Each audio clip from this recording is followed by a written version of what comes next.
plantean el por qué la economía mexicana no crece. Y nos remitimos inmediatamente a las tasas de crecimiento del Producto Interno Bruto, a las tasas de inversión, algunos obstáculos y desequilibrios estructurales. Y bueno, yo he decidido hacerme la misma pregunta, pero tratar de desarrollar el tema en una perspectiva de la acumulación con base en la teoría del valor trabajo. Acumulación. Este tema de la acumulación de capital en México, desde luego que resulta complejo, sobre todo cuando pretende uno inspirarse en la teoría del valor trabajo. ¿Por qué? Porque normalmente acumulación se entiende como sinónimo de inversión y la tasa de acumulación como sinónimo de tasa de inversión. En realidad son dos conceptos que tienen un estatus teórico distinto. El concepto de inversión que se asume en la economía convencional parte de el ahorro como la fuente de la inversión, y el concepto del ahorro pues nos remite necesariamente a una especie de sacrificio del consumo, como si no hubiese que consumir para obtener suficiente ahorro destinado a la inversión. El concepto de acumulación, en cambio, es distinto. El concepto de acumulación se refiere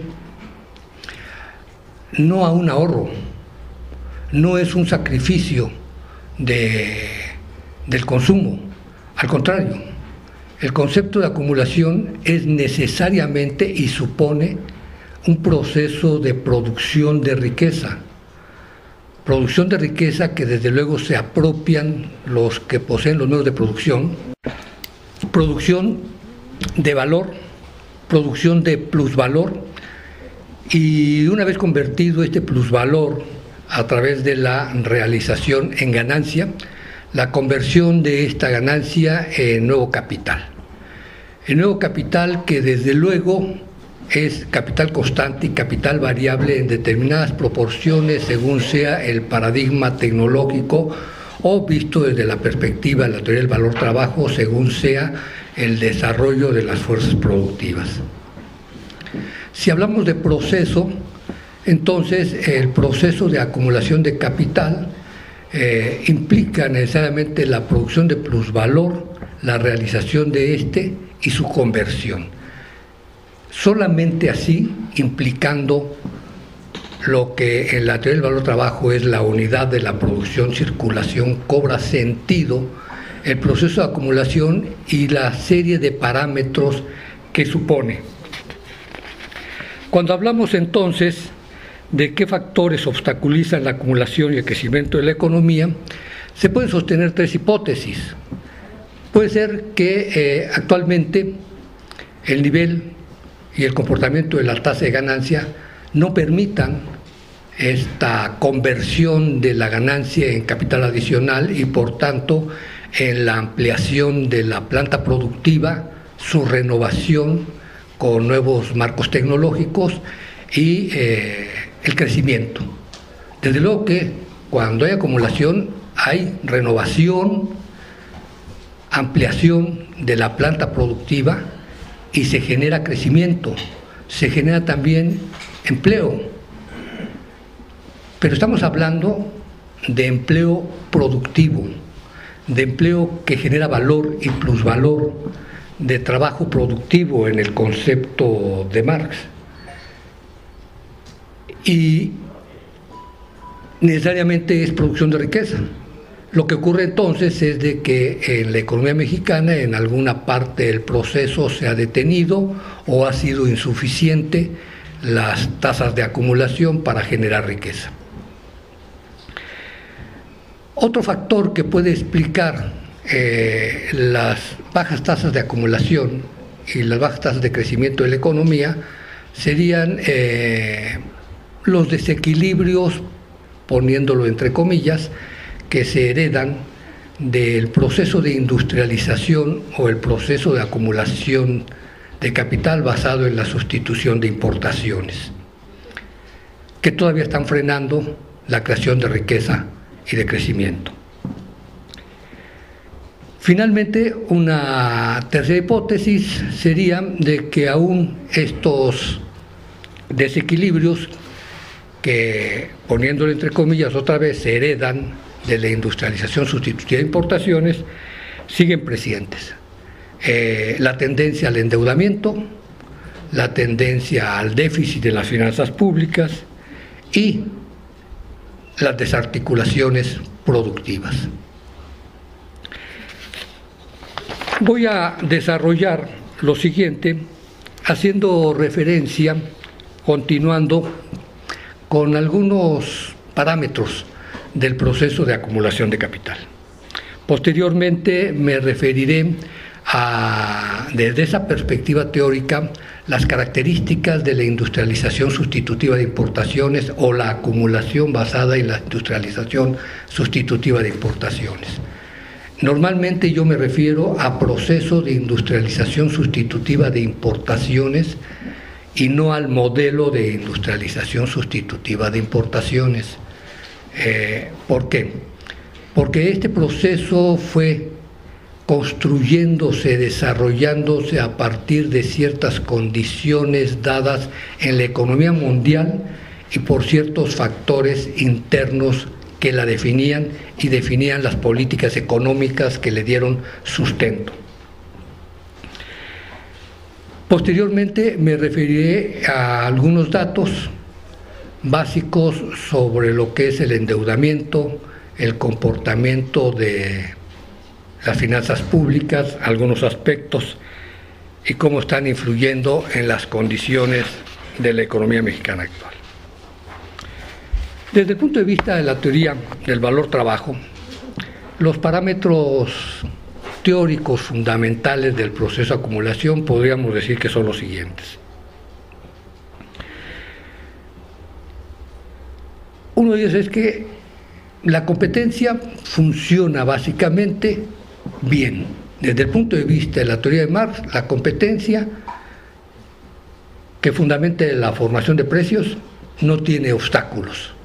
No hay intervención del Estado, no hay mecanismos de corporativismo, de influencia o de regulación por parte de un gobierno que incida en el proceso de formación de precios. De manera tal que si no lo hay, desde el punto de vista teórico estrictamente, entonces la distribución del capital se desarrolla sin obstáculos. Hay libre movilidad de capital. Los capitales se orientan según el sector o hacia el sector, según donde obtengan la máxima tasa de ganancia. No hay ningún problema. Con la competencia también en la lucha por la ganancia se generan procesos de innovación y se distribuye esta innovación hacia el conjunto de los sectores y se produce el cambio tecnológico o lo que más se llama el desarrollo de las fuerzas productivas. Con ese desarrollo de las fuerzas productivas se crece también no solamente la planta productiva, sino como está la innovación y la incorporación de nueva maquinaria y equipo y la ampliación, pues se desarrolla también los niveles de productividad, crece el nivel de productividad. Cuando Marx se refiere a el desarrollo de la fuerza productiva social del trabajo, se está refiriendo a un concepto que tiene que ver con el valor. La productividad del trabajo, en este sentido, podemos entenderla como la inversa del valor. Es una productividad del trabajo que no se refiere en estricto sentido a ese concepto que se utiliza en la economía convencional, que normalmente hace referencia a alguna forma de evaluar monetariamente el producto y ponerlo como numerador de un denominador que puede ser las horas de trabajo o el personal ocupado o los obreros ocupados. Aquí nos vamos a referir exclusivamente en términos de esta productividad al cociente del Producto Interno Bruto de todas aquellas actividades en las que interconectadamente se genera valor y plusvalor, y las horas totales de trabajo. Solamente entendido así, la productividad es la inversa del valor, de manera tal que cuando crece la productividad, pues necesariamente tiene efectos sobre el valor y sobre el comportamiento de los precios. Pero también cuando crece la productividad, tiene impacto sobre el grado de mecanización o se expresa en un grado de mecanización, de capitalización de la producción mayor, de forma tal que en la medida en que crece el empleo, crece el grado de mecanización, aumenta la planta productiva, hay cambio tecnológico, pero también tiende, es una tendencia a que caiga la tasa de ganancia, como tendencia, no como un comportamiento lineal y absoluto, tiende. En todos estos parámetros, cuando ocurre la acumulación sustitutiva de importaciones, pues hay un mecanismo fundamental que tiene que ver con la etapa en la que se desarrolla la industrialización sustitutiva de importaciones, que es la etapa de, algunos llaman, del Estado benefactor, del compromiso keynesiano o de una fuerte participación del Estado, que también busca legitimarse, no solamente tener la función de acumulación, sino también la función de legitimación. En este proceso de acumulación de industrialización sustitutiva de importaciones, el proteccionismo es un elemento central. Desde el punto de vista de la teoría del valor, de estos parámetros básicos de la acumulación, el proteccionismo significa aislar a la producción nacional de la competencia. Por eso algunos señalan que el modelo de ISI tenía un sesgo antiexportador, porque en la medida en que se le aísla de la competencia, se le aísla o se le entorpece el proceso de innovación, de cambio tecnológico, de aumento de la productividad, de mejoramiento de la calidad, y eso le genera obstáculos, límites a su capacidad competitiva en el exterior, de manera tal que, relacionado con esto, necesariamente depende del mercado interno. Y aquí es donde otra vez vuelve a aparecer el Estado. Dependiendo del mercado interno, el proceso de acumulación como proceso de creación de riqueza, de transformación de riqueza, de este plusvalor en ganancia y en nuevo capital, ¿sí?, la realización está dependiendo fundamentalmente del mercado interno. Y en la medida que depende del mercado interno, se tienen que generar mecanismos para que este mercado interno sea dinámico, ¿sí? Y uno de los mecanismos es precisamente la fuerte participación del Estado, hasta el punto de que ya para 1976, de la formación bruta total del capital en México, casi el 50% era explicado por el Estado. Este nivel de participación, desde luego, desde el punto de vista de la economía convencional, pues significa que influye sobre todo la demanda agregada, sobre todo el nivel de empleo, sobre todo el nivel salarial. Pero eso permitía mantener un cierto dinamismo del mercado que, junto con las políticas proteccionistas, le daban viabilidad al proceso de acumulación sustitutiva de importaciones.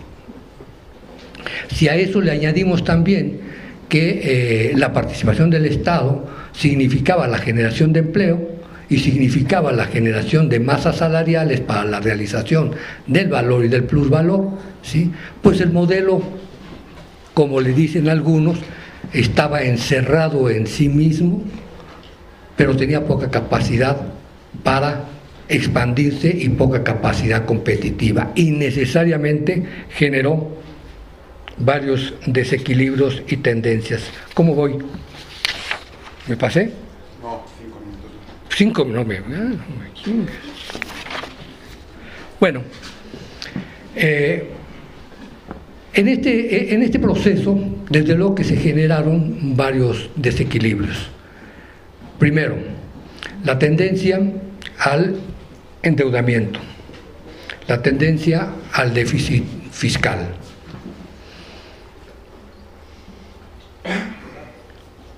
El insuficiente desarrollo de las articulaciones productivas, el insuficiente desarrollo de las cadenas productivas, una alta concentración de los sectores industriales manufactureros en algunas regiones, básicamente en la Ciudad de México, en el Estado de México, en Tlalnepantla, Naucalpan, en Guadalajara, en Monterrey, y sí también precisamente en Veracruz. Eran de los estados que explicaban prácticamente el 70%, 75% de la producción manufacturera y del empleo manufacturero. También se genera un proceso en el que la falta de apoyo y la manera como se desarrolla la reforma agraria culmina en una crisis. El proceso de industrialización sustitutiva de importación es la acumulación, uno de sus puntales. En la medida que avanzaba dependía de la importación de maquinaria y equipo. Podemos observar en este cuadro cómo la generación de divisas que posibilitaba la exportación agrícola permitía financiar prácticamente hasta, por ejemplo, el año 1959, más del 100% de la importación, del valor de importación de la maquinaria y equipo. Y así sistemáticamente fue reduciéndose esta posibilidad de la agricultura hasta la época actual, que en el 2013 explica un poquito más del 5% de la importación de maquinaria y equipo. Es decir, nos revela la crisis profunda en la que está sumido el campo, la imposibilidad de que la producción agropecuaria siga financiando la importación de maquinaria y equipo, y desde luego ya el proceso de acumulación no depende del mercado interno con la apertura, ¿sí? Pues ahora depende básicamente de la capacidad y del coeficiente de exportación. Vamos a ver el coeficiente de exportación. A propósito, el día de ayer se hablaba de la minería como un sector que había tenido un fuerte repunte e importancia. Vemos que en los últimos años el comportamiento es negativo, ¿sí? Esto resulta inexplicable porque todos sabemos, y ayer se dieron datos de cómo se ha expandido la inversión extranjera en prácticamente todo el país, ¿sí? Y estos datos son datos oficiales. Eso puede explicarse porque sabemos que normalmente se maquillan las cifras, ¿sí? Y que frente a la fuerte presión social que hay por la presencia de la minería extranjera, ¿sí? Puede ser que hayan maquillado las cifras. No tengo una respuesta a eso, ¿sí? Estoy hablando de la proporción de exportaciones. Podemos ver cómo se ha ido incrementando el coeficiente de exportación. Somos un país, desde esa perspectiva, podría decirse exitoso. Sin embargo, aproximadamente la segunda columna es la exportación de petróleo, el valor. La tercera columna es la maquiladora y el total entre el petróleo y las maquiladoras. Podemos observar la fuerte importancia que tiene la exportación de maquilas, que como sabemos, tiene un bajo nivel de integración hacia el resto de la economía. Pero además, si nosotros observamos la balanza comercial de lo que es estrictamente no maquila, incluyendo el petróleo, la balanza comercial es estructuralmente deficitaria. La cuenta corriente es deficitaria y yo la voy a pasar a otra parte de cómo se ha comportado el proceso de acumulación actual. En la estructura de la economía por sectores, vemos cómo se ha comportado en los últimos años de manera creciente a partir del 2002 la participación de los servicios financieros en el PIB total y en el PIB de servicios.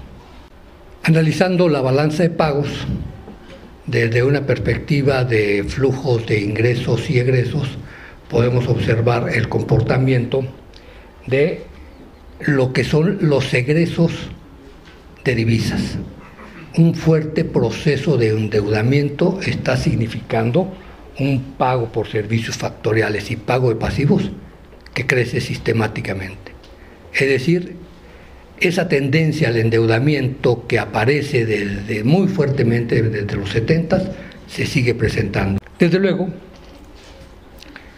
se revela aquí que este pago de servicios factoriales y de pasivos pues es explicado por una tendencia creciente al endeudamiento, ¿sí? Mucho mayor en los últimos años que los ingresos por inversión extranjera directa, que podríamos decir que es la estructuralmente con mayores vinculaciones hacia el resto de nuestra economía. Este es el comportamiento del pago de intereses más las utilidades remitidas, ¿sí? Vean ustedes, en los últimos años ya aparece en la balanza de pagos el concepto de las utilidades remitidas. Aproximadamente representa el 30% de estas cantidades de divisas remitidas al exterior. También una tendencia al déficit. Hacia 1977 el déficit público significaba el 7% y podemos observar que el déficit se mantiene. En el 2012 llega aproximadamente al 3%. Se dice que el nivel de endeudamiento sobre el PIB y el déficit es manejable. No podemos caer, como en algunas economías europeas, en un problema de deuda soberana. Todavía es manejable, pero desde luego nuestro nivel de endeudamiento se explica por este comportamiento estructural del déficit en cuenta corriente en la balanza comercial, y tiene muchos impactos hacia el conjunto de los sectores. El nivel de empobrecimiento, ¿sí? A pesar de que, vean, la caída como proporción del PIB del gasto en capital es sistemática. El deterioro permanente de la infraestructura que se consiguió en la industrialización sustitutiva de importaciones y el nivel de empleo generado en el sector público también. Estos factores a los que nos remitíamos de la manera como en forma concreta opera el proceso de acumulación siguen actuando. ¿Sí? Gracias.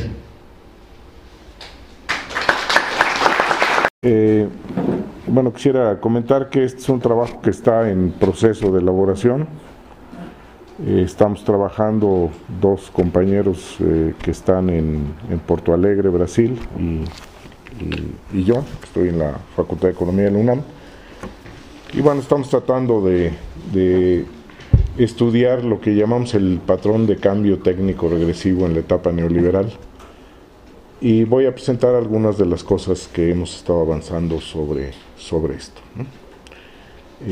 Aunque el texto que quedó aquí en el PowerPoint, que no manejo muy bien, quedó muy largo, la verdad es que solamente quiero presentar las cosas básicas de lo que está aquí, ¿no?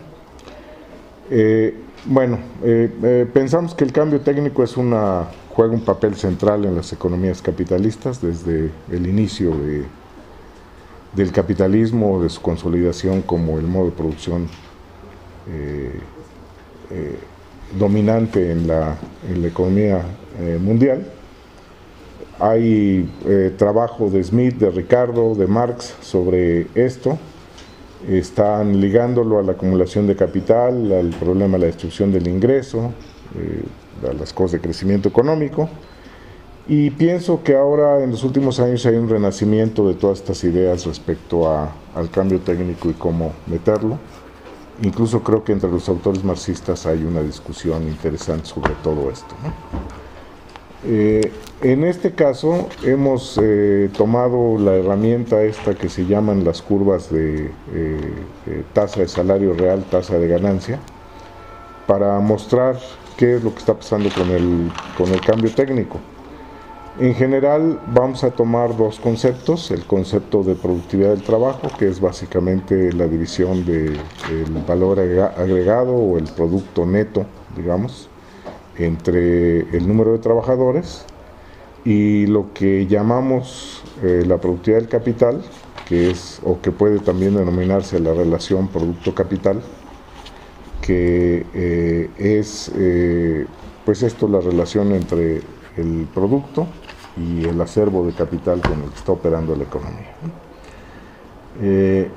Podemos esto presentarlo gráficamente, es lo que hacemos aquí en esta gráfica, que nos muestra la línea azul, nos muestra aquí todo está estilizado, digamos, y después lo quiero comparar con otras gráficas que voy a presentar, pero la idea central es que nosotros tenemos en el eje de las Y tenemos la productividad del trabajo, en el eje de las X la productividad del capital, y los valores máximos que puede alcanzar, digamos, esta es una técnica de producción, es el valor del producto por hombre y este es el valor del producto por unidad de capital. Esa es la idea. Y podemos observar aquí que podemos establecer la tasa de ganancia que corresponde a una tasa salarial.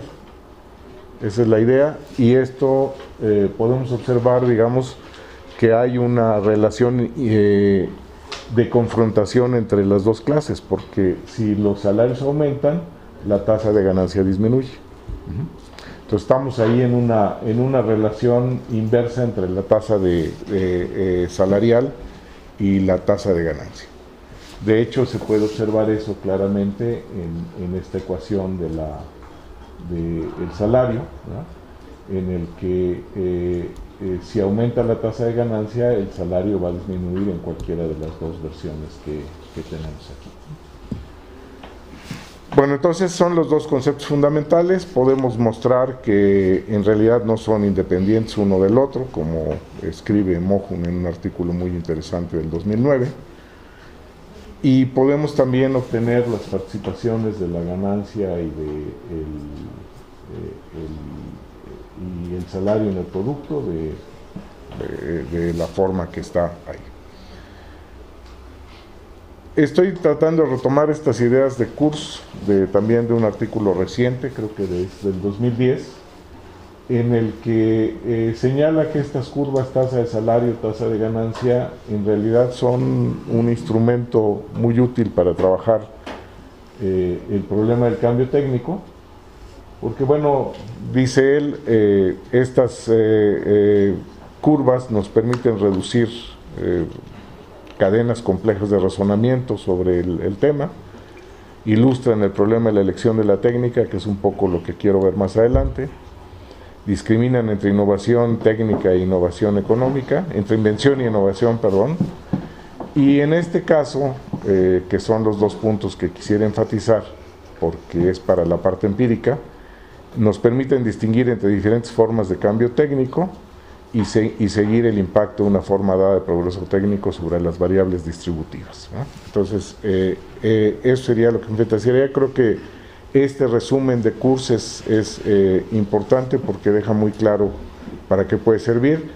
Él utiliza las curvas para mostrar las ideas de cambio técnico de Smith, de Ricardo y de Marx, y el artículo es bastante útil en ese sentido.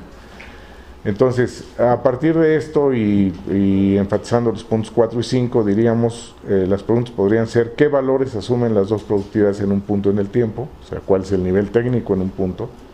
¿Cómo cambian en el tiempo estas dos productividades? ¿Y qué efectos tienen sobre el nivel técnico? Tiene este nivel técnico y su cambio sobre las variables de distribución, sobre el salario y la ganancia, ¿no? Bueno, entonces nosotros podemos comparar las técnicas de un periodo con las técnicas de otro periodo a través de sus tasas de crecimiento y podríamos establecer, creo que aquí estoy tratando de resumir lo que considero que son los tipos de cambio técnico que se pueden dar en términos de las tasas de crecimiento. Si la productividad del capital no crece y la productividad del trabajo crece, hablamos del cambio técnico neutral de Hicks. Ahora voy a presentar una gráfica donde me referiré en qué sentido es neutral. Si las dos tasas, perdón, en el primer caso, el neutral de Hicks, las dos productividades crecen y crecen en la misma proporción. En el segundo caso, que es el neutral de Harrod, se mantiene constante la productividad del capital, la relación producto-capital, y crece la productividad del trabajo. Tercer caso, que es el cambio técnico sesgado de Marx, aumenta la productividad del trabajo, pero disminuye la productividad del capital. Y se ha considerado también un cuarto tipo de cambio técnico, que es un aumento de la productividad del capital con un estancamiento de la productividad del trabajo. Después, bueno, para completar, no hay cambio técnico si los dos no se mueven. Y después considero que son regresiones técnicas todo lo que no ocurre en este sentido, ¿no? Esto se puede ver en estas gráficas. Por ejemplo, el cambio técnico de Hicks lo que hace es que vamos de la línea azul a la línea verde. Lo que hace es incrementar la productividad del trabajo y del capital en la misma proporción, y es neutral en el sentido de que la relación entre la tasa del salario y la tasa de ganancia permanece constante en la medida en que las dos aumentan en la misma proporción. En todas las gráficas que están aquí, lo que se ha hecho es mantener constante la participación del salario en el producto. Entonces, la neutralidad de Hicks implica que la participación del salario se mantiene constante y la tasa de ganancia se incrementa. Y hay un incremento también del salario por unidad. En el caso de Harrod, lo que tenemos es que la productividad del capital permanece constante, aumenta la productividad del trabajo, y sobre la base de esta idea de que la participación del salario en el producto permanece constante, la tasa de ganancia permanece constante. Esa es la neutralidad de Harrod, que la tasa de ganancia permanece constante. Tenemos un incremento de el salario real. Este sería el caso. En el caso de Marx, que es el caso que es interesante, después vamos a ver, lo que observamos es esta combinación. Hay una disminución de la participación. Bueno, la idea fundamental es que tenemos otra vez aquí la productividad del capital disminuye, que esto no es más que otra forma de decir que la composición orgánica del capital sube en Marx, y la productividad del trabajo sube, ¿sí? Como estamos manteniendo el supuesto de que la participación del salario permanece constante en el producto, el salario real sube respecto al salario anterior, y como estos están conectados, obligadamente la tasa de ganancia disminuye. Y esta es la ley de la tendencia descendente de la tasa de ganancia de Marx, ¿sí? Entonces está ahí presente. Si la economía está operando con un cambio técnico de este estilo sesgado de Marx, lo que vamos a tener es un proceso de disminución de la tasa de ganancia obligada. Digamos, desde el punto de vista empírico es muy importante tener en cuenta esta idea, porque sería otra forma de estar comprobando que si opera o no opera la ley de la tendencia descendente de la tasa de ganancia. Prácticamente podríamos decir que las dos cosas en competencia aquí es Harrod, que es el tipo de cambio técnico que está privilegiado por los neoclásicos, que el cambio técnico se da en esta forma, digamos, sin cambio en la productividad del capital y con aumento de la productividad del trabajo, y el cambio técnico de Marx. El cambio técnico de Solow simplemente lo pongo aquí, creo que no es muy relevante, vamos a ver algunas estadísticas al final, una pequeña estadística, pero está ahí está. Bueno, ya decía, creo que los dos tipos de cambio técnico más relevantes es Harrod y Marx.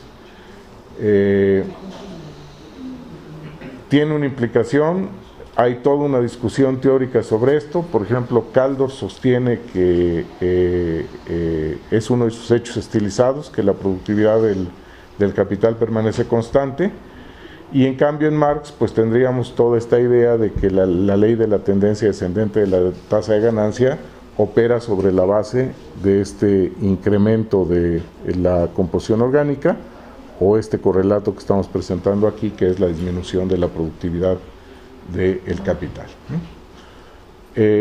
Por otro lado, sabemos que la tasa de crecimiento, por esta ecuación de Cambridge, la tasa de crecimiento del capital, dada una porción de la ganancia destinada a la inversión, pues es una función de la tasa de ganancia. Entonces, digamos, el esquema marxista se completa en el sentido de que si la tasa de ganancia está disminuyendo, lo que vamos a tener es una disminución de la tasa de crecimiento de la economía en su conjunto. Bueno, decía yo, el tipo de Solow no es muy relevante, y los otros cuatro tipos, nada más regresando a la gráfica, pueden verse como los inversos de estos, digamos, avanzar del verde al azul en todos los casos, ¿sí? Y esos están catalogados como de regresión técnica. Hay mucho que se puede decir. Creo que una de las cosas un elemento interesante es todo lo que introduce Mohun en su estudio de la economía norteamericana, aunque muchas de las cosas que hace con esta economía no se pueden hacer porque no hay estadísticas para otras economías, pero habría que tener cuidado con la estructura del capital, entre capital productivo y capital improductivo. Hay que tomar en cuenta los precios relativos del valor agregado del capital productivo, y después tratar de sacar una relación más en términos reales en la parte productiva de la productividad del trabajo y de la productividad del capital. Él básicamente estudia la parte de la productividad del capital, pero como encuentra los conceptos que están relacionados, se ve obligado a estudiar también en parte la productividad del trabajo. Básicamente la idea es que tenemos que la productividad del capital estaría determinada por la productividad real del capital productivo, y esta viene modificada por la estructura sectorial y por los precios relativos. Estos dos elementos son importantes, digamos, por ejemplo, durante todo el proceso de cambio que se da en el neoliberalismo, pues lo que tenemos enfrente es un cambio fundamental en las estructuras de las economías, ¿no? Entonces esto habría que tenerlo en cuenta, ¿no? De hecho, bueno, acá está escrito, todos estos debates modernos respecto a los cambios estructurales debido a los procesos de reprimarización, de reindustrialización, de posindustrialización, tendrían que ver con cambios en estos procesos que es importante tenerlos en cuenta. Ok. Bueno, paso rápidamente para no excederme del tiempo. Adalmir Marchetti, uno de los 3 autores, ha venido compilando una base de datos desde hace muchos años. Ahora está en proceso de sacar la nueva, que es un poco lo que está deteniendo ya que sigamos avanzando en los datos. La última que está, se puede consultar, se llama la Extended Penn-Word Table. Va a sufrir muchas modificaciones porque la original, la Penn-Word Table, está sufriendo modificaciones. Pero esta base de datos tiene 100 y tantos países, con datos desde el 63 hasta el 2010, creo que es el último que viene aquí en esta versión. Entonces vamos a utilizar esto. La base de datos básicamente tiene los 2 conceptos que quiero mostrar ahora, la productividad del capital y la productividad del trabajo. Y en esta versión, en estos datos que voy a presentar, los datos empíricos, solamente quiero mencionar que aparte de presentar los datos globales, digamos, voy a tratar de dividir o de presentar periodos utilizando ese método que se llama de las K-medias. Entonces, a las cuales además, a las tasas de crecimiento que se encontraron, se les aplicó una idea de si eran diferentes de 0, para tratar de conectarlas con la tabla que veíamos al principio, esta tabla para tratar de ubicar a los países en cada uno de estos tipos de cambio técnico. Bueno, los datos fundamentales son los siguientes, tomando toda la muestra del año 63 hasta el 2010, la muestra está desbalanceada, hay países que no tienen, que empiezan después o que terminan antes de ese año. Lo que se observa es que básicamente lo que ocurre en las economías es el tipo de cambio de Marx, el sesgado de Marx, casi en un 60%, y después el tipo de cambio de Harrod. Entonces, los 2 cambios que realmente son relevantes son estos 2, ¿no? Higgs es un tipo de cambio que aparece muy poco, Solow aparece poco. Tal vez un dato significativo es que en el periodo largo entre 63 y 2009 hay una gran cantidad de países, 8.25% de la muestra, esto está ponderado con PIB, que no tuvo ningún cambio durante el periodo, ¿no? Y bueno, la regresión no es muy grande, y al final también el tipo de cambio de Solow es poco significativo. Digamos, teóricamente hay que establecerlo, pero no es un tipo de cambio que se presente realmente. Voy a presentar datos de 4 países, Estados Unidos, México, Brasil y Corea. Todos los datos, las gráficas están normalizadas con 1995 igual a 1 para las 2 productividades, y la idea básica es que quiero ensamblar las gráficas de los otros países sobre la de Estados Unidos, a la que estoy considerando como la economía, digamos, que marca cómo es el tipo de cambio en los distintos países, ¿no? Bueno, entonces,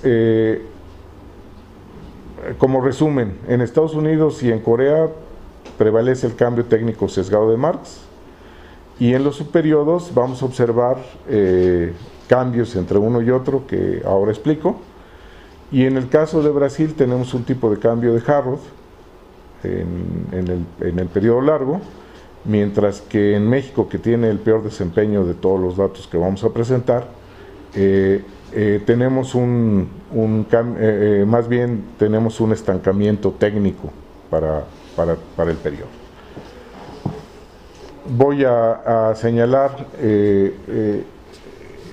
adicionalmente que cuando se observa toda la muestra y se ven estos datos así por periodos, los periodos que salen con el método de las K-medias, lo que se encuentra es que en algún momento de las décadas de los 70s y 80s, esto es distinto para cada país, se observa el punto de quiebre en el tipo de cambio técnico. Y bueno, esto coincide con otros hallazgos que se han hecho de que a partir de 1980 más o menos, hay un cambio en la forma de acumulación de capital que está ligada al neoliberalismo y a la globalización. Ya decía, se detectan varios casos de países donde hay cambio técnico nulo o con regresión técnica para el periodo de estudio, y estos países principalmente están ubicados en América Latina y en África. Son casos de estudio que habría que ver con más cuidado. Aquí están simplemente señalados Argentina, Sudáfrica, Venezuela, Nigeria, Perú y Cuba, que tienen comportamientos técnicos, digamos, aberrantes para como son los otros, ¿no? Entonces, rápidamente, antes de que se me termine, paso a presentar los datos. Este sería el caso de Estados Unidos. Las tasas de crecimiento que están puestas ahí, lo único que faltó ponerle fue ahí un asterisco de si eran significativas o no, porque son medias, pero después está probado si son diferentes de cero o no, esas medias están calculadas. Pero digamos, en el global, Estados Unidos el cambio técnico es a la Marx. La productividad del capital disminuye en casi un 1% por año, la productividad del trabajo aumenta en 1.42. Sin embargo, observamos que hay momentos distintos cuando vemos los periodos. En particular, podemos señalar dos periodos de regresión entre 69 y 73 y en 99-2009, en el caso de Estados Unidos. ¿Cómo se ve la gráfica? Bueno, esta es la gráfica de Estados Unidos. Acá en el eje de las X ahora están el índice de ROE. Uno es 1995, por aquí debe andar, ¿sí? Y tenemos los datos, y si ustedes observan, pues lo que se ve es una disminución, digamos, en el tiempo de la productividad del capital y un aumento de la productividad del trabajo, ¿sí? O sea, en general es lo que sale cuando calculamos la media, ¿no? O sea, este proceso es un proceso que es de tipo marxista, es un cambio técnico marxista. Hay una disminución de la productividad del capital y un aumento de la productividad del trabajo, ¿sí? ¿Cómo se ve en los subperiodos? Bueno, en los subperiodos se pueden observar esos periodos de problemas aquí, este de 69-73 y el de 99-2000, en donde la economía estaba más estancada, ¿no? Y luego, por ejemplo, en este periodo pues, sería un tipo de cambio más distinto, porque sería un poco más a la Hicks, aunque, insisto, los datos, de hecho, una parte que habría que ajustar aquí es la escala de las gráficas para que coincidiera, ¿no? Bueno, esto es Estados Unidos entonces, sería como la medida de las demás. Debo decirles que si pusiéramos, por ejemplo, aquí la gráfica de Canadá, prácticamente iría sobre igual, ¿no? Luego, Corea. Corea también tiene un cambio técnico a la Marx. Prácticamente no tiene periodos de regresión, tiene un pequeño periodo en 75-81. Es casi siempre Marx y solamente tiene un pequeño periodo Harrod, o bueno, tiene 10 años de Harrod, entre el 99 y el 2009, al final del periodo. ¿Cómo se ve la gráfica, digamos? Recuerden, la de Estados Unidos es esta, la que veíamos en grandote atrás, ¿sí? Entonces, el cambio técnico es espectacularmente rápido en Corea, empieza de muy abajo respecto a lo que tenía Estados Unidos y aumenta muy rápido. Y es un cambio técnico claramente también a la Marx y de alcance de la economía norteamericana. El 95 están juntos los dos datos, ¿sí? Es el punto, el 1-1, ¿no? ¿Sí? Entonces esto avanza rapidísimo y aunque tiene esos pequeños periodos, aquí está la parte del 99 que lo hace distinto, que lo hace Harrod. Vean ustedes, se vuelve muy parada la gráfica, no cambia casi la productividad del capital y sí está cambiando la productividad del trabajo, entonces ahí se puede observar, ¿no?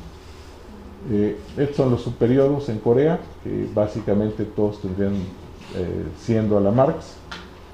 Por ahí está el de Harrod, etc., ¿no? Bueno. En contraste con los dos países de América Latina, Brasil, en general el cambio técnico es de tipo Harrod, los datos son mucho más bajos que para Corea, crece 4.65, disminuye 2.91, en Brasil crece 1.39 y esta se mantiene, es una tasa de crecimiento que es prácticamente cero y no es significativamente diferente de cero. ¿Cómo se observa entonces? Y bueno, y además tiende un poco a Harrod, presenta uno solo y un periodo de no cambio por ahí en un periodo. Acá el dato se descompone completamente, Estados Unidos es la línea azul otra vez. Pueden observar que aquí no hubo ningún proceso de alcance, recuerden, estamos en 95 es igual a 1 en los dos casos. Y lo que observamos pues es un movimiento muy extraño de la economía. Esto es todo el desarreglo que viene con el neoliberalismo en las economías de América Latina, ¿no? Entonces aquí hay retrocesos y son los que aparecen aquí, ¿verdad? Sin cambio. ¿Sí? Bueno, finalmente esto se observa también en los datos por periodo, para el caso de Brasil. Y finalmente el caso de México. Bueno, en promedio la economía, la productividad del trabajo creció en 1.02, pero el promedio, lo que nos dice la prueba de las medias de todo el periodo es que esta no es significativa, entonces esto es 0.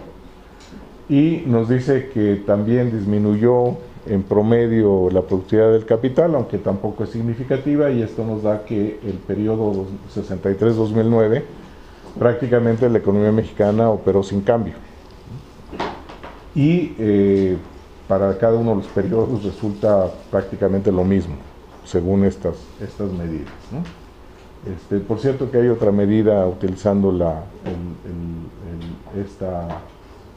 el valor de Estados Unidos que no presento aquí, que tiene algunos ligeros cambios sobre esto. Bueno, ¿cómo se ven los datos de México con respecto a Estados Unidos? ¿Sí? Bueno, esto es todavía un desastre mayor que en el caso de Brasil. Tenemos un periodo en el que el desarreglo de la economía es completo, alrededor de los 80s, ¿sí?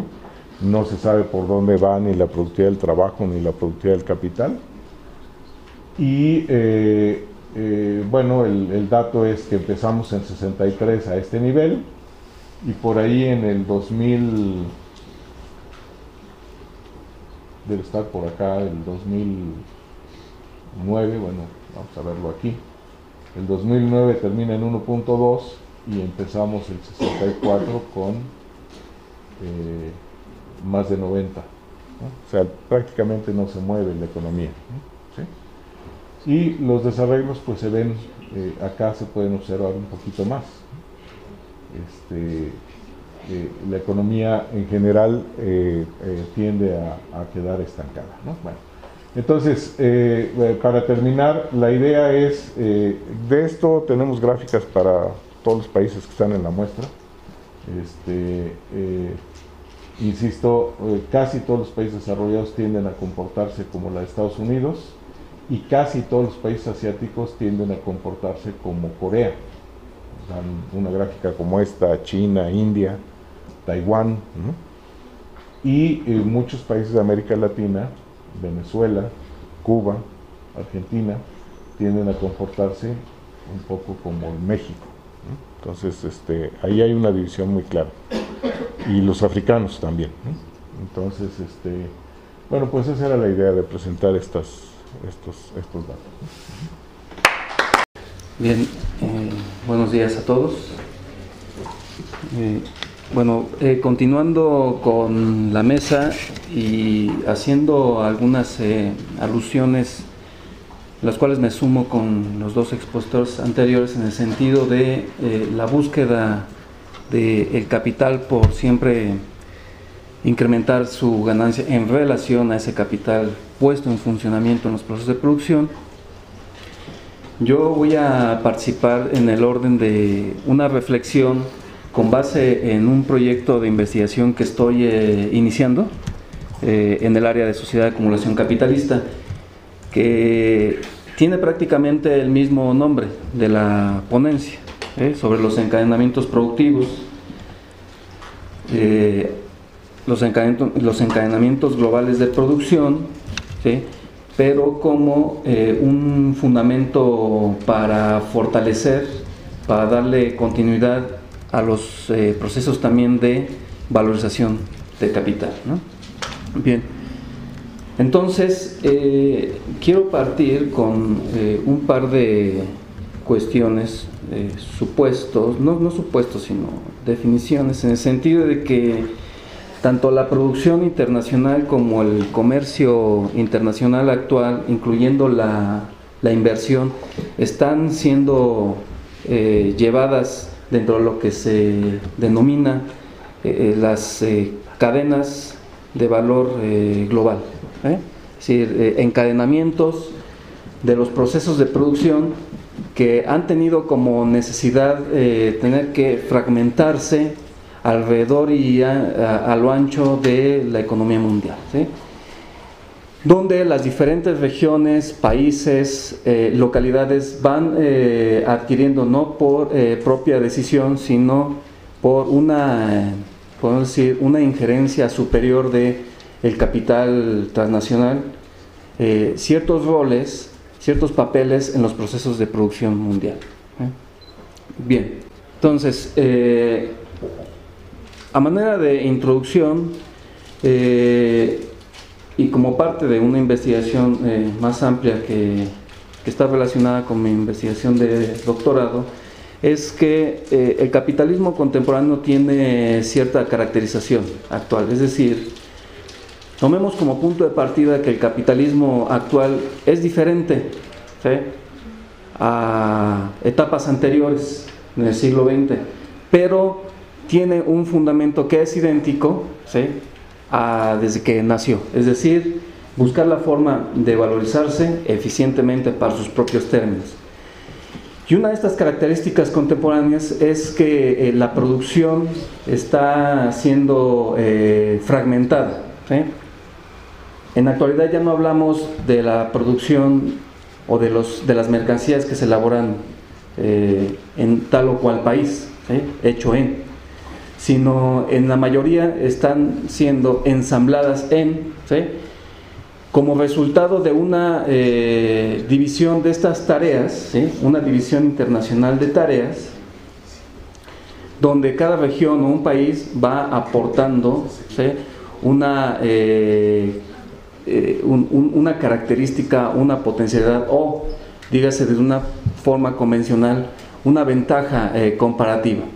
Ahora, esta forma de analizar los encadenamientos productivos se desarrollan en su mayoría desde una perspectiva convencional, es decir, Porter, como un pensador, un investigador, se ha centrado en identificar las ventajas comparativas y la cadena de valor en las producciones. Pero no es ese mi objetivo, sino decir cómo estos encadenamientos están funcionando para entrar a fortalecer o si está en problemas los procesos de acumulación a nivel mundial, que sea una fuerza que permita empujar esto. ¿Sí? Bien, entonces, si en este sentido hay una división internacional de trabajo, sin querer dar resultados adelantados, pero sí hacer una mención, es que en la actualidad parecería, y digo parecería porque no vengo preparado con la información estadística al respecto de lo que voy a mencionar, pero ya lo presentaré en su documento posteriormente, es que hay una división del trabajo en el sentido de que los países están, por un lado, aportando recursos naturales, ¿sí? Materias primas, fuentes energéticas, por ejemplo en la actualidad petróleo barato, para entrar a otros procesos de producción, ¿sí? En otros lugares del planeta. Y por otro lado, hay países que respaldan a grandes empresas que están produciendo conocimiento, información, ¿sí? Es decir, un componente de mayor envergadura en la generación de valor, bueno, así se plantea, ¿sí? Donde se domina la innovación tecnológica, el conocimiento, ¿sí? y la información. Entonces, parecería esos dos polos de manera gruesa. Bien. Otra parte, como característica y también de manera introductoria, es que hay dos fuerzas en la actualidad que, por un lado, y ya se mencionaba ayer con la primera presentación de la mesa de la tarde, de las formas de apropiación de los recursos naturales, ¿sí? Es decir, bajo una nueva apropiación denominada por Harvey, ¿sí? Que es, retomando a Marx, con la llamada acumulación capitalista. Entonces, en este proceso hay una inclusión de regiones del país a la lógica de acumulación y valorización capitalista. Es decir, espacios geográficos que antes no estaban predominados por producción capitalista se han estado incorporando, ¿sí? A esta lógica. ¿Sí? ¿Bajo qué forma? Bajo una forma subordinada, ¿sí? Y olvidando parte de su crecimiento y desarrollo. Y la otra parte, ante esta fuerza que es de expandir el capital, es la fuerza de concentrar, ¿sí? Las ganancias. Es decir, hay grandes empresas que están jugando un papel preponderante no solamente a nivel de la producción, sino a nivel de la extracción de ganancia, de plusvalor mundial. Bien. Ahora, en términos de una reflexión conceptual académica docente, ¿para qué yo estoy empleando los encadenamientos productivos? Bueno, yo imparto un curso de Economía Política 2, que es el proceso de circulación capitalista, y en ese, vinculando los encadenamientos productivos, veo que estos procesos de producción mundial fragmentada están teniendo la orientación de reducir el tiempo de rotación de capital, es decir, acortar, ¿sí? Estos tiempos, hacerlos lo más cortos posible, ¿sí?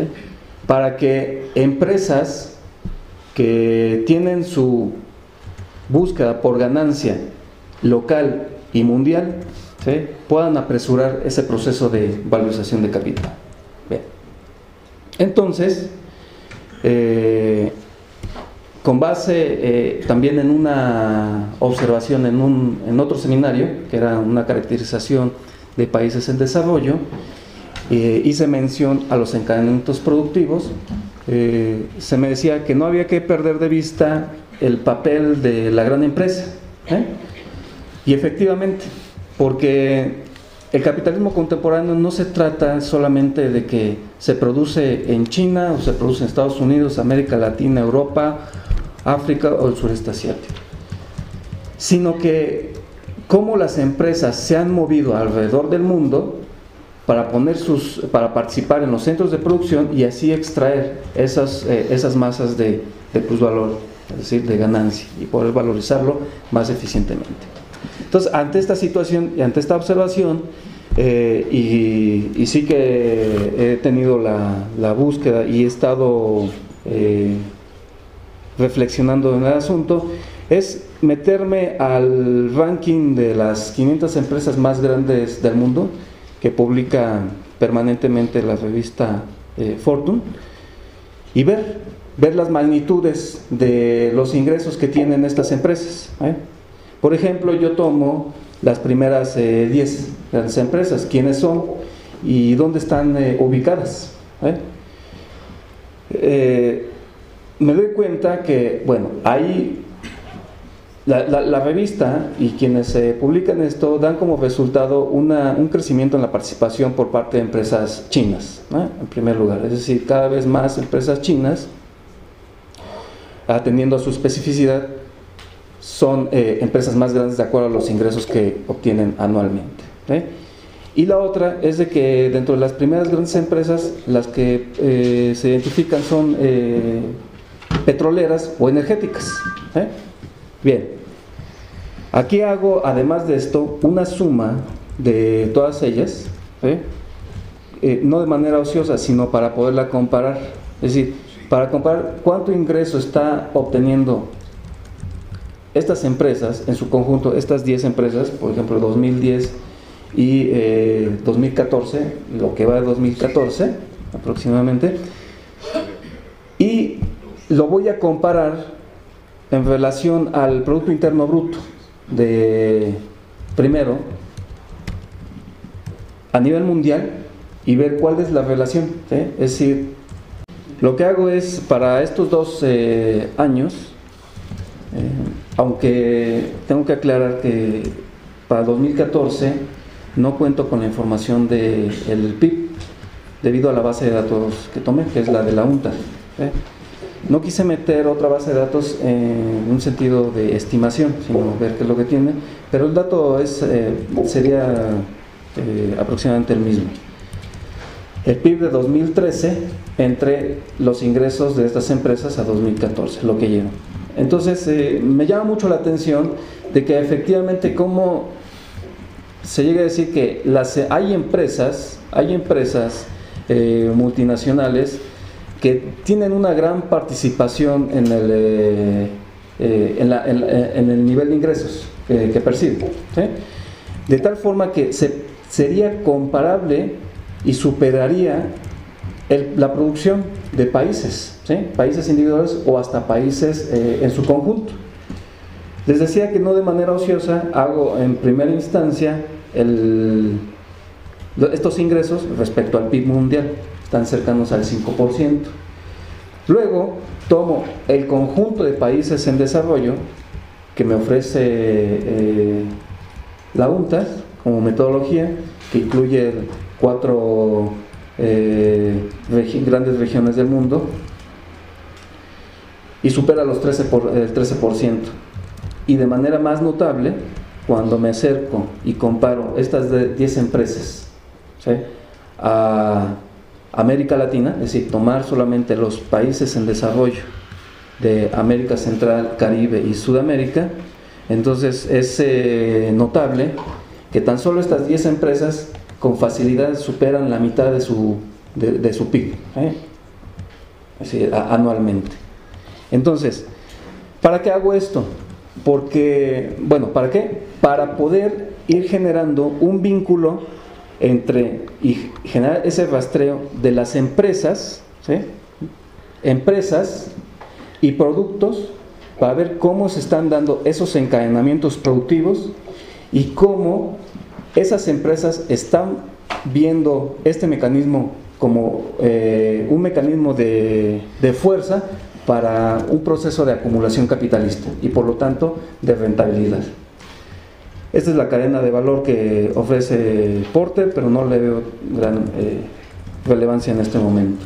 Bien, ahora, particularmente en la literatura se habla de de una producción mundial a partir de los encadenamientos de diferente índole. Por ejemplo, los encadenamientos productivos globales como cadenas globales de producción, ¿sí?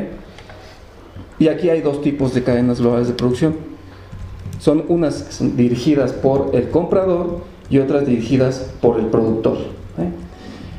Si bien estos son procedimientos, no quiero decir viejos, sino no son actuales, el capital siempre buscará cualquier mecanismo que sea necesario para acortar el tiempo de rotación, es decir, para buscar la mejor forma de valorizarse. La otra forma es las redes globales de producción, que implica, además de los vínculos estrechos y cercanos del cambio tecnológico, es la relación entre las instituciones, es decir, la forma institucional en la cómo están conformadas y dónde se sustentan estos encadenamientos productivos. De tal forma que cuando uno conceptualiza el desarrollo regional, se verá como el resultado de la interacción entre los diferentes actores que participan en este encadenamiento. Dígase empresas y habitantes, ¿sí? Pero sin dejar de lado las propias instituciones. Ahora, hasta aquí, esto a mí me parece una forma metodológica y convencional de plantear cómo es la producción mundial, es decir, donde todos podrían sacar ventaja de sus propias condiciones locales y poder buscar un espacio, un núcleo de crecimiento y desarrollo, ya sea para su país o para la región. No obstante, esto me deja con una incredulidad, debido a que la lógica en la que opera la gran empresa y por lo tanto el capital no va en búsqueda de beneficios sociales, sino por una búsqueda de ganancia, Para esto hay una forma en la que se está fragmentando la producción, que es de offshoring, que es ver los procesos de producción, pero relocalizando, ¿sí? Relocalizando todas las etapas, ¿sí? O la mayor etapa de producción, la mayor cantidad de etapas de producción. Es decir, no menospreciemos la visión, no me sumo a esto, sino de cómo opera la empresa y cómo es que lo ve, de que el salario como un costo, es decir, la búsqueda de esos espacios de producción local donde tenga una ventaja de bajo costo de producción a partir de un salario bajo que es competitivo a nivel mundial. Entonces, es una forma de relocalizarlo. Y hay dos formas de relocalizarlo, ya sea a nivel mundial, ¿sí?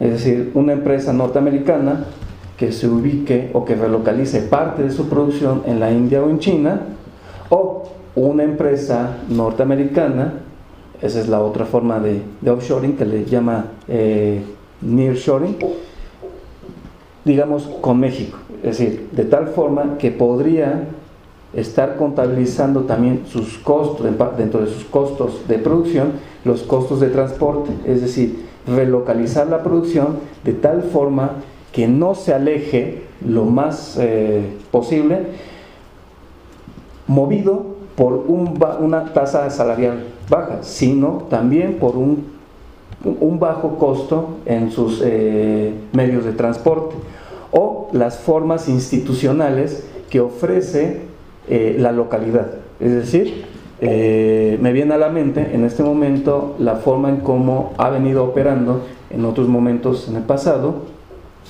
la industria manufacturera maquiladora, es decir, dejar que vengan, pongan sus plantas, que no son tanto plantas, sino sus naves industriales armables, aprovechar el bajo costo salarial, y además gubernamentalmente se le da cierto beneficio en la exención de impuestos. Entonces, es decir, atiende a esas formas de necesidad. Bien, con esto concluyo diciéndoles que queda pendiente la forma en que quiero mostrar a partir de información estadística de la OCDE y de matrices de insumo producto, pero de comercio internacional en un conjunto de productos, los vínculos que están teniendo los países y cómo el capital, a partir del comercio internacional y de las producciones en esta fragmentación internacional, está encontrando mejores formas de acumular y de valorizar su capital. Bien, gracias.